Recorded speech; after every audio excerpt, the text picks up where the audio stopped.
Faut-il se confier sur ses problèmes ou les garder pour soi? Bonjour à toutes et à tous et bienvenue dans cette minute coaching. Je suis Alexandre Cormon, votre coach en développement personnel. Alors c'est une question qui est hyper puissante. Est-ce qu'on doit garder ses problèmes pour soi et essayer de les résoudre, essayer de travailler dessus? Ou est-ce qu'on doit en parler à son entourage, au risque que les problèmes persistent, que tout le monde soit au courant et qu'on n'arrive pas à trouver des solutions? C'est une question qui m'est arrivée plusieurs fois en coaching, donc je me suis dit que j'allais faire une vidéo pour pouvoir vous transmettre ma philosophie. Le premier point qui est important et que vous devez absolument savoir, c'est que quand on a un problème, il va se stocker à l'intérieur de nous. Il va se stocker dans notre inconscient, dans notre corps, on va perdre en vitalité, on va commencer à se sentir mal, et donc c'est un petit peu la situation où on va se détruire à petit feu. Donc l'objectif, vous l'avez compris, c'est de vous libérer, déjà dans un premier temps, de ce problème et de l'impact psychologique qu'il va avoir sur vous. Le premier point donc que je voulais absolument vous transmettre aujourd'hui, c'est que je pense qu'il faut évacuer. Évacuer ne veut pas dire discuter avec les personnes qui sont autour de nous, parce que l'effet justement négatif, c'est que ces personnes vont faire grossir le problème. Ces personnes ne vont pas forcément nous aider, elles peuvent nous démoraliser, donc on se retrouve avec encore plus de difficultés.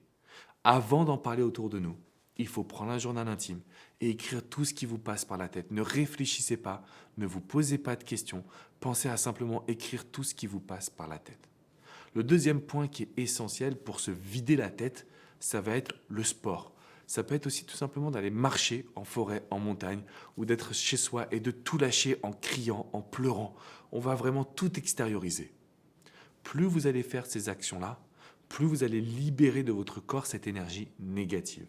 Donc le fait d'écrire, de se confier mais à un journal intime, le fait de faire des actions physiques très intenses ou de libérer tout ce qu'on a par la parole, par les cris, par les pleurs. En gros, ça sort de notre corps et on sait qu'à partir de là, on va pouvoir avoir un nouveau départ. Donc vous l'avez compris, mon premier conseil, c'est de se libérer d'une énergie négative. Le deuxième point qui est essentiel, parfois on a besoin d'en parler autour de nous. On a besoin de chercher du soutien, on a besoin d'avoir de l'approbation, on a besoin de sentir qu'on est sur la bonne voie. Donc on va chercher à repérer ce qui est bien et ce qui ne l'est pas. Encore une fois, l'entourage personnel peut être parfois compliqué. C'est-à-dire qu'on ne s'en rend pas compte, mais ça va empirer la situation. Donc mon conseil va être très simple et très logique. Faites appel à un coach. Pas forcément moi, mais au moins un coach qui va pouvoir vous accompagner, vous aider à clarifier la situation et vous apporter également des résultats. Donc ça me reste, je pense, un point qui va être essentiel. Ensuite, on va aller un petit peu plus loin. Une fois qu'on a réussi à faire confiance à quelqu'un ou qu'on s'est libéré, qu'on a évoqué la problématique, l'objectif quand vous parlez à votre entourage, c'est d'étudier les solutions. Donc vous pouvez vous adresser à eux, mais il faut que vous partagiez les solutions. Qu'est-ce que vous avez prévu? Qu'est-ce que vous avez programmé? Qu'est-ce qui est important pour vous? C'est un point qui peut paraître tout bête, mais qui en réalité est essentiellement puissant. C'est-à-dire qu'on est capable de communiquer à fond sur ce que l'on pense, sur ce que l'on ressent et sur les solutions qu'on a trouvées. Et bien de là, en fait, vous avez commencé par garder les choses en vous, mais on les a travaillées, on les a fait maturer, on a trouvé des solutions et on en parle autour de nous. On en parle autour de nous pas pour obtenir la validation, simplement parce qu'on sait qu'on a besoin de s'en libérer encore un peu plus.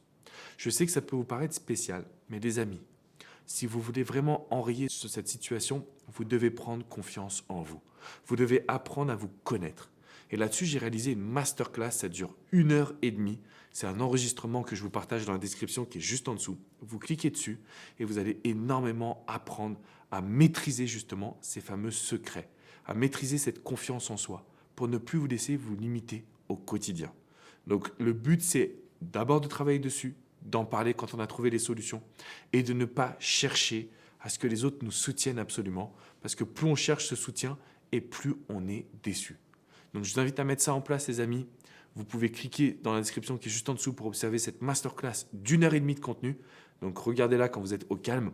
Pensez à mettre un petit pouce bleu, vous abonner à cette chaîne YouTube et on n'oublie pas la sortie de l'ouvrage Écris ta légende aux éditions Le Duc. Vous pouvez l'acheter à la Fnac, à Cultura, partout. Donc profitez-en parce que c'est un livre qui est tout simplement extraordinaire, dans lequel je vous ai tout donné pour pouvoir vous permettre de passer à l'action et d'avoir une vraie estime de vous. Je vous fais une grosse bise d'amis et je vous dis à très vite. Ciao, ciao.